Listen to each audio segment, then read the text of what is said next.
Bismillahirrahmanirrahim. Assalamualaikum warahmatullahi wabarakatuh.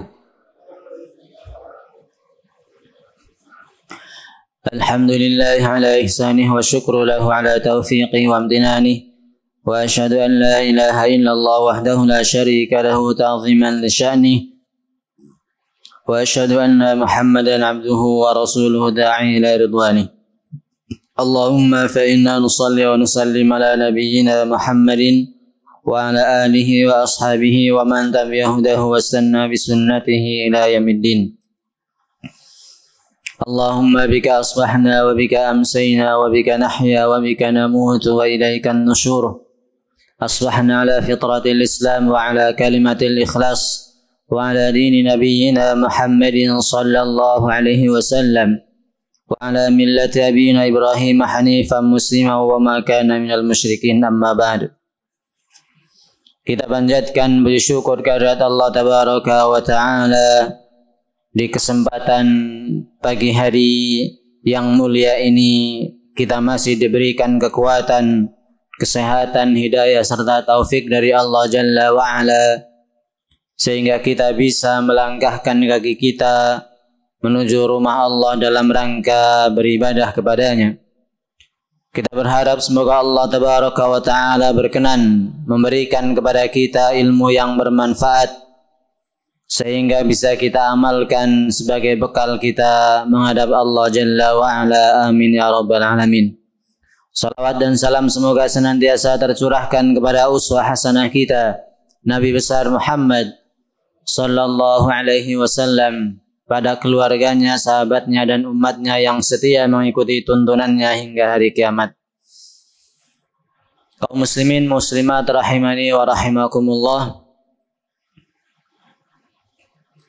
di antara sunnah yang biasa dilakukan oleh Rasul SAW terkait dengan sholat subuh di hari Jumat adalah biasa beliau di rakaat pertama membaca surat As-Sajdah, kemudian di rakaat kedua membaca surat Al-Insan.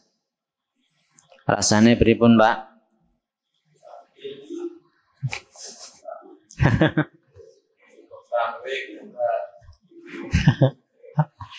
Mau protes ya sama Rasul loh ya.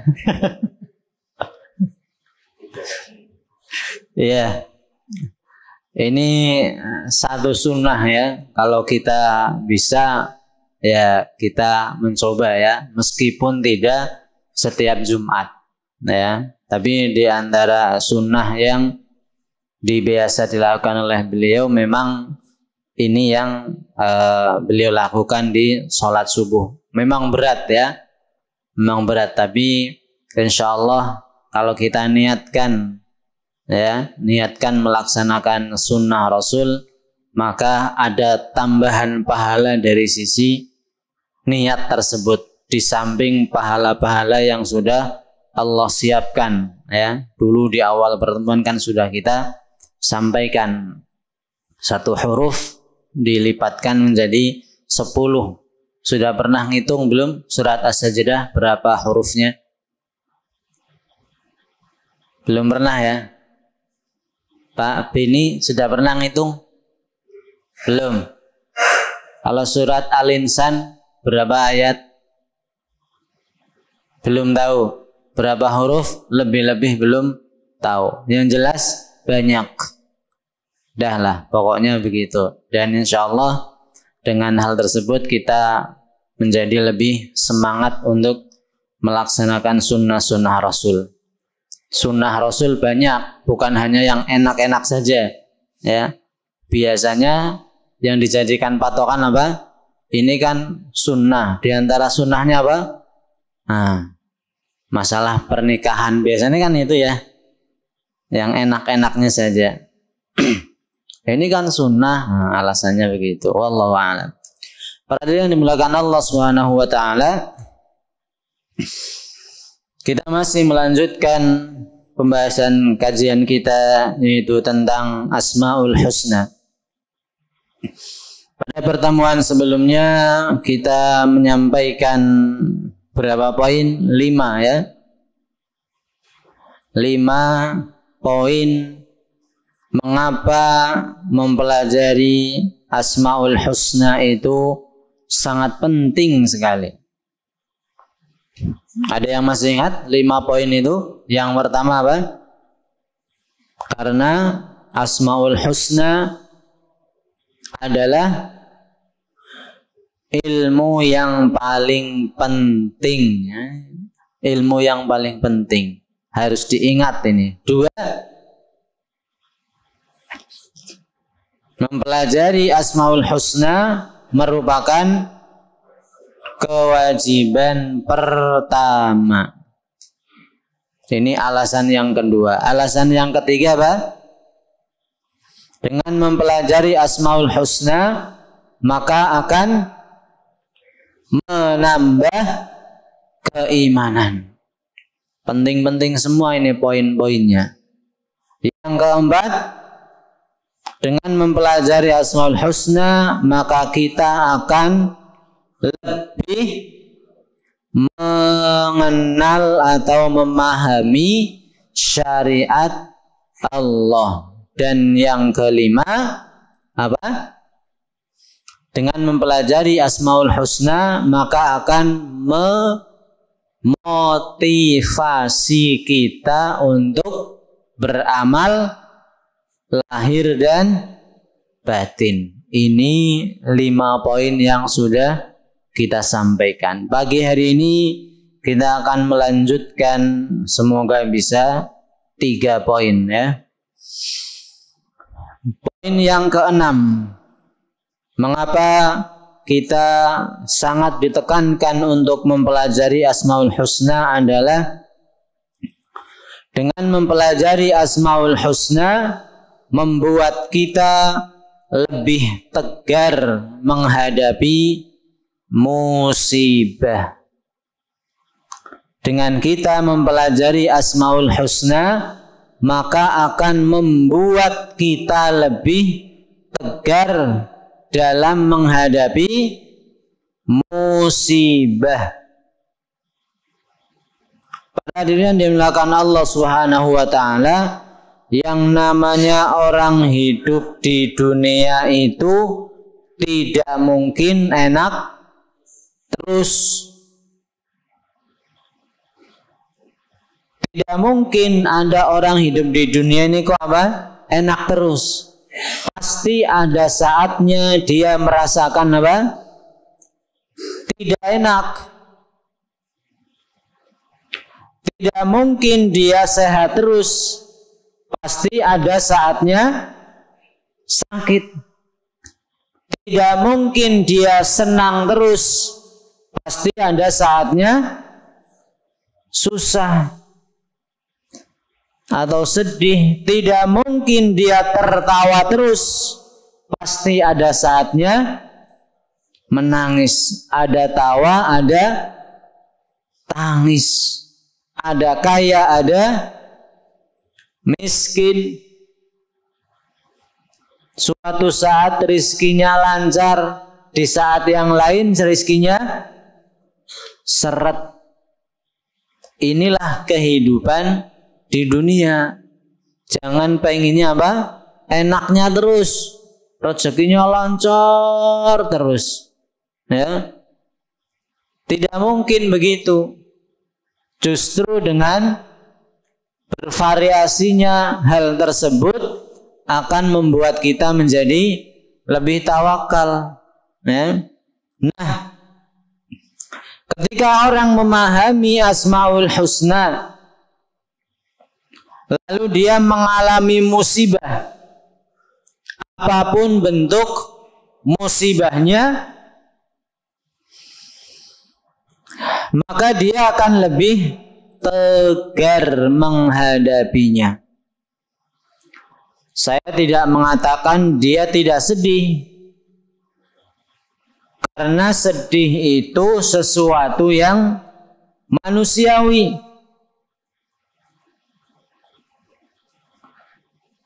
Masa anaknya mati rasanya apa? Tidak sedih. Mungkin apa tidak? Siapapun, hatta sampai siapa? Kanjeng Nabi, sampai Rasulullah sendiri pun ketika putranya meninggal, beliau apa? Bersedih. Dan cirinya apa? Sedihnya beliau dicirikan dengan apa? Menangis, menetes air matanya. Berarti apa? Beliau sedih. Lantas kalau ditimpa musibah kemudian sedih, dia tidak rela? Bukan. Yang namanya sedih itu adalah manusiawi. Ketika ada orang mengabarkan misalkan, Pak, putrane jenengan ketabrak mobil, jawabannya apa? Alhamdulillah. Ada nggak begitu? Tidak ada dan tidak mungkin. Ya, maka ketika seseorang ditimpa musibah, ketika dia memahami Asmaul Husna ini, sedih apa tidak? Tetap sedih. Tetapi perbedaannya adalah ketika dia memahami tentang Asmaul Husna dan dia adalah orang yang beriman, maka dia akan tegar. Dia akan tegar menghadapi musibah tersebut. Kemudian apa hubungannya antara tegar dalam menghadapi musibah dengan Asmaul Husna? Apa kaitannya antara tegar dengan Asmaul Husna? Ada apa tidak kaitannya? Apa kaitannya? Kira-kira apa, Pak?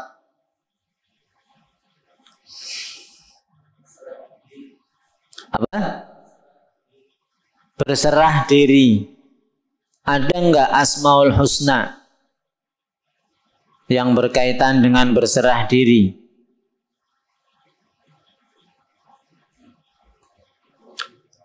Apa? Kepemilikan. Maksudnya gimana kepemilikan dengan berserah diri, dengan tegar?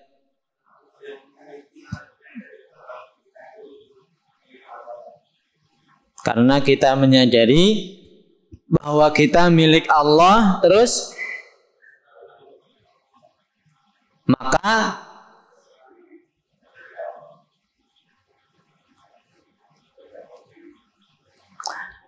masih bisa dilanjutkan, disempurnakan. Apa?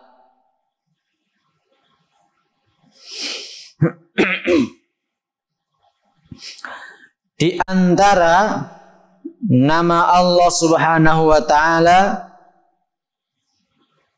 yang disebutkan di dalam poin yang ke-6 ini adalah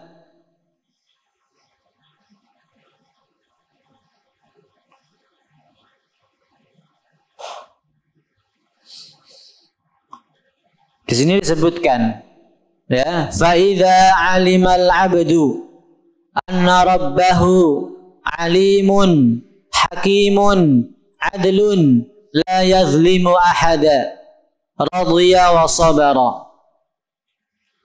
Ketika seorang hamba tahu bahwa Allah Subhanahu wa Ta'ala itu alim. Apa artinya alim? Maha mengetahui. Hakim. Apa artinya? Maha hakim. Apa hakim? Maha bijaksana. Adlun, maha adil. La yazlimu ahadan.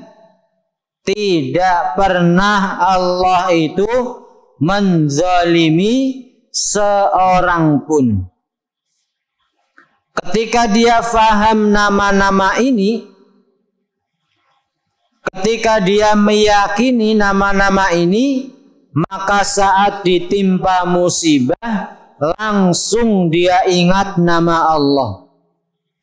Apa? Alim. Allah Maha tahu. Dia yakin Allah Maha tahu sehingga dia meyakini bahwa ini yang terbaik buat dia. Allah Maha bijaksana. Pasti di balik musibah ini ada hikmah yang bisa dia petik. Allah Maha adil. Tidak mungkin Allah bermaksud ingin menzalimi, ingin mencelakai, atau ingin menelantarkan dia. Maka ketika dia mendapatkan musibah, apapun bentuk musibah tersebut, dia langsung ingat dengan Asmaul Husna ini. Maka dengan begitu dia akhirnya bisa kuat, bisa tegar menghadapi segala musibah. Dan ini adalah kunci sekali lagi bahwa kita hidup di dunia ini tidak selamanya sesuai dengan keinginan kita. Ada saatnya kita dipaksa untuk tersenyum, tapi ada kalanya juga kita dipaksa untuk menangis karena hati terasa sakit, karena tidak sesuai dengan keinginan hati kita. Pada saat hati kita sakit, maka karena adanya musibah, dengan kita meyakini Allah alim, Allah hakim, Allah adil, dan Allah tidak mungkin menzalimi siapapun, maka dia akan tegar menghadapi musibah ini. Karena memang setiap musibah pasti ada hikmah di balik tersebut. Contohnya apa? Apa hikmah di balik musibah untuk orang yang beriman? Musibah itu bisa apa? Apa kira-kira? Apa? Memberikan hidayah, bisa. Yang lain? Apa? Musibah itu bisa menggugurkan dosa. Poin yang sangat penting. Di balik musibah yang menimpa seorang muslim, di sana ada hikmah yang sangat besar, yaitu Allah ingin menggugurkan dosa-dosa yang dimilikinya. Milih mana? Digugurkan dosanya di dunia atau dibersihkan di akhirat, Pak? Kalau dibersihkan di akhirat, tidak ada cara lain kecuali satu cara, yaitu apa?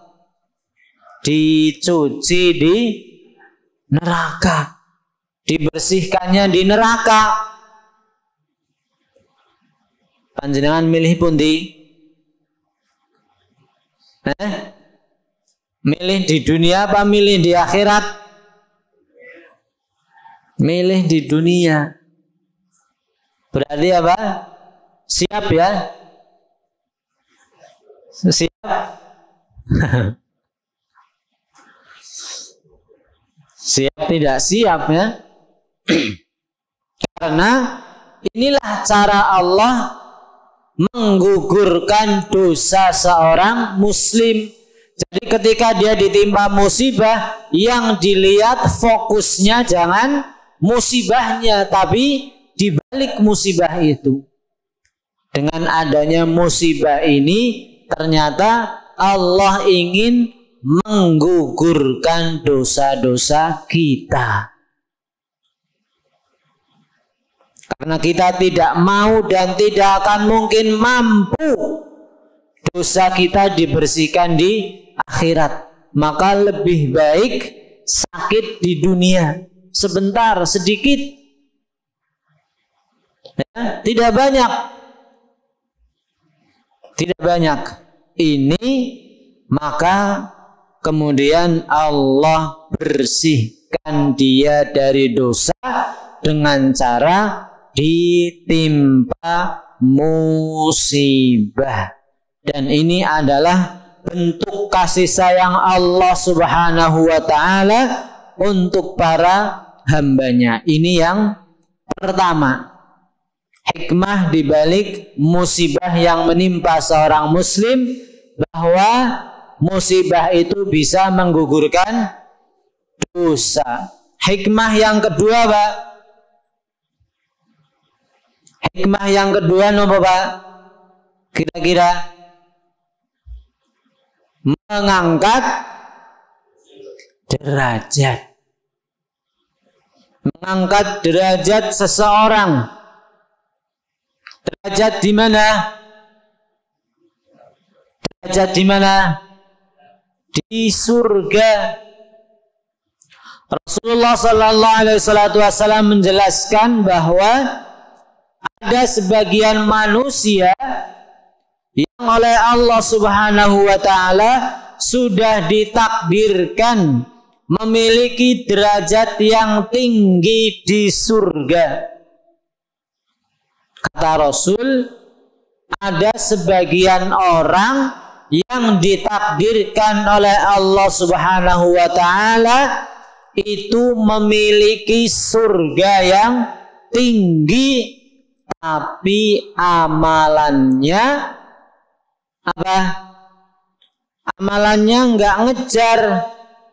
Maksudnya apa nggak ngejar? Amalannya sedikit. Padahal berdasarkan ilmu yang Allah miliki, tertulis di sana di Lauhul Mahfuz bahwa orang tersebut surganya apa? Tinggi. Kalau mengandalkan dari ibadahnya, tidak akan mungkin sampai. Maka bagaimana caranya? Bagaimana solusinya? Solusinya apa? Solusinya Allah berikan apa? Ujian.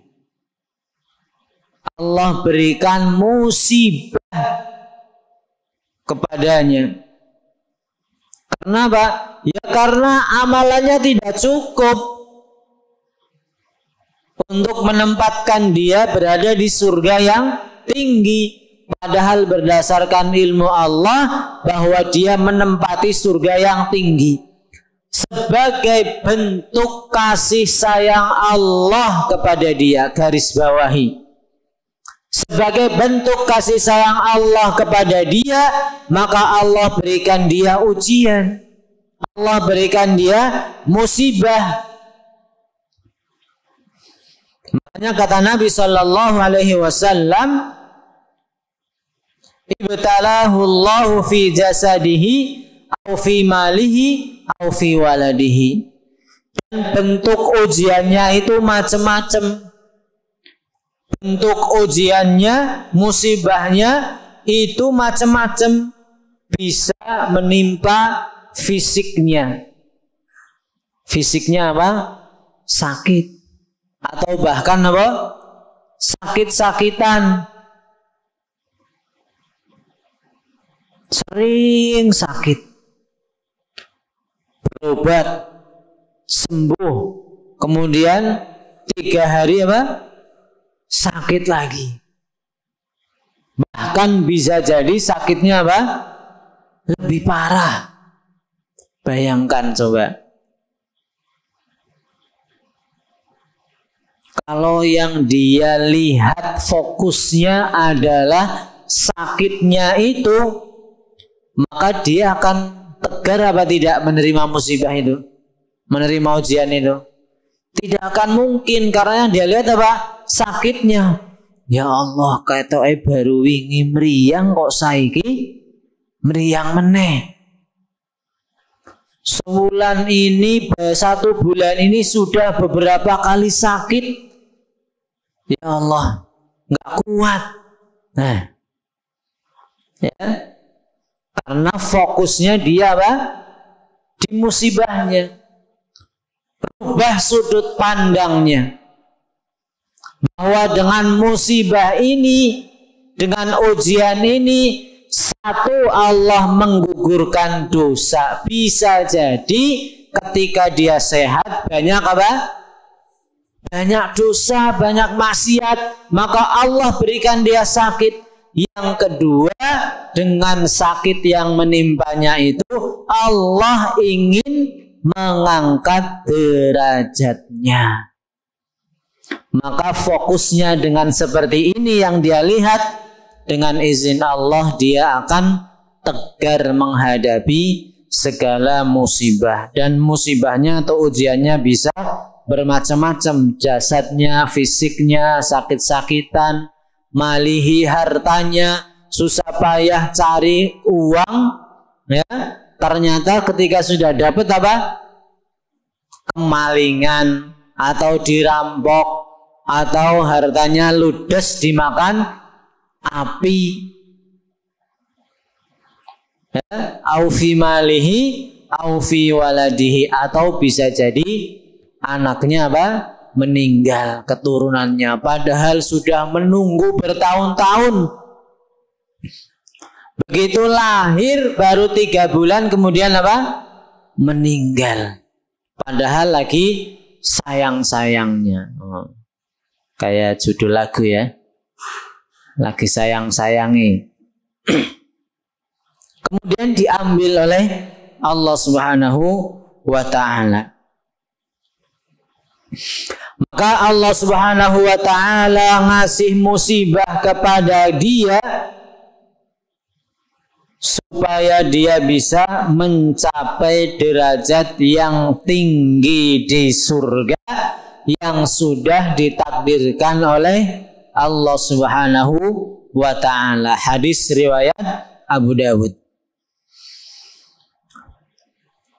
Seandainya dia berpikir bahwa musibah yang dialami di dunia ini itu akan diganjar oleh Allah Subhanahu wa ta'ala dengan derajat yang tinggi di surga, maka musibah itu akan terasa ringan.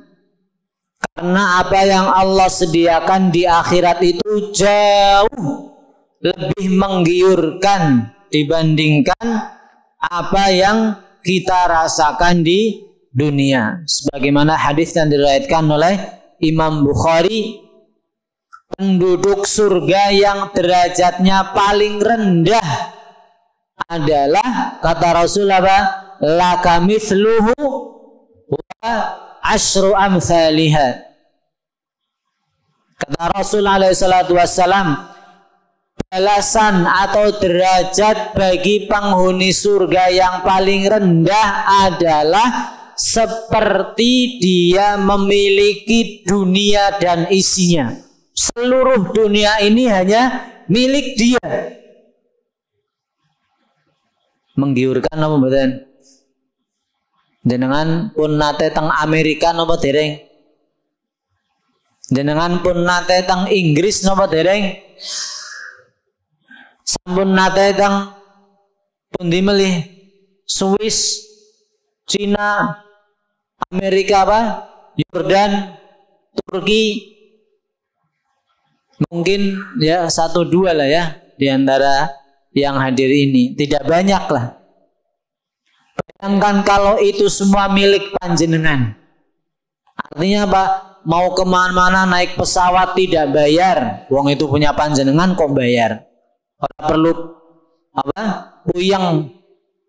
Tidak perlu pusing, tidak perlu pusing memikirkan bagaimana uangnya, bagaimana bisa sampai ke sana. Itu semua milik panjenengan. Kata Rasul, penghuni surga yang paling rendah derajatnya, dia mendapatkan dunia dan seisinya, bahkan tidak cukup. Rasul mengatakan, wa asyru amthaliha, bahkan dikali 10 kali lipat. Maka bagaimana mungkin tidak menggiurkan? Ini pahala atau balasan bagi penghuni surga yang paling rendah.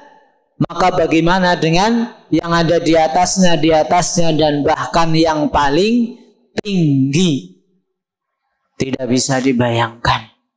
Inilah kenikmatan surga yang sesungguhnya. Yang paling rendah saja seperti itu, apalagi yang di atasnya dan di atasnya. Ini poin yang keberapa?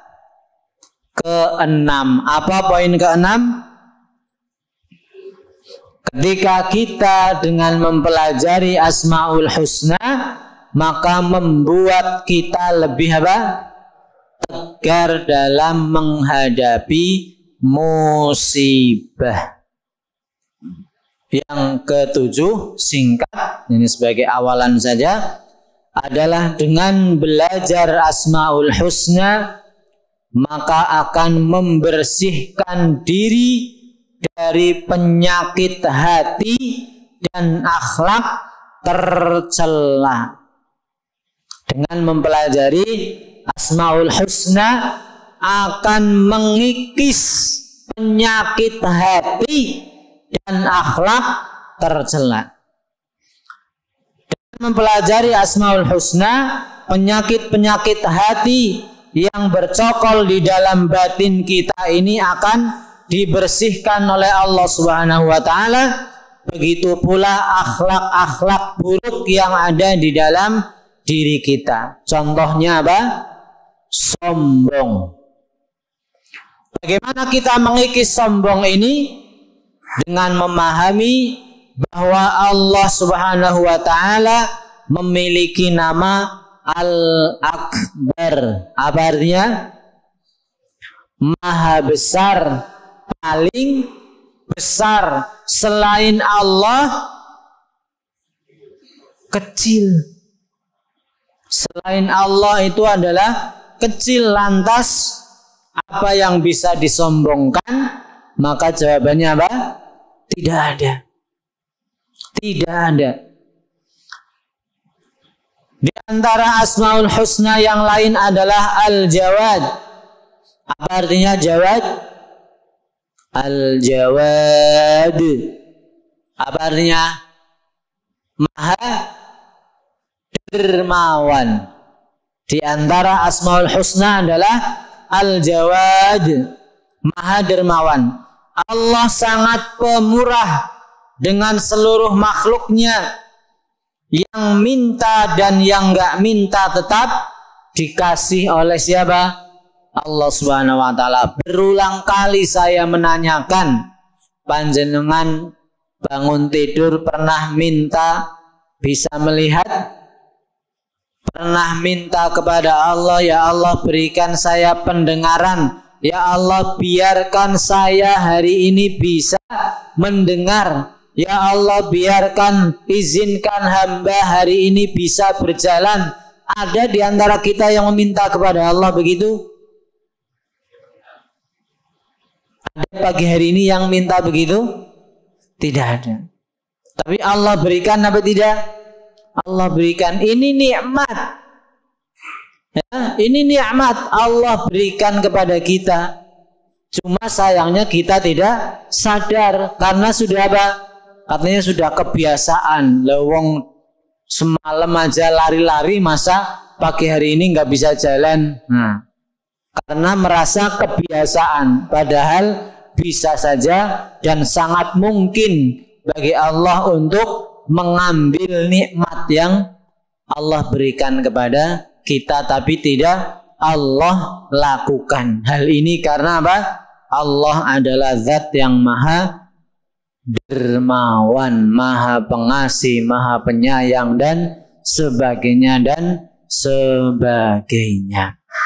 Para hadirin yang dimuliakan Allah Subhanahu wa taala, inilah beberapa poin ya di antara manfaat mempelajari Asmaul Husna. Mudah-mudahan dengan kita bisa memahami, dengan kita ngaji Asmaul Husna ini, maka Allah akan memberikan hidayah kepada kita, Allah akan berikan taufik kepada kita, sehingga ketika kita ditimpa musibah,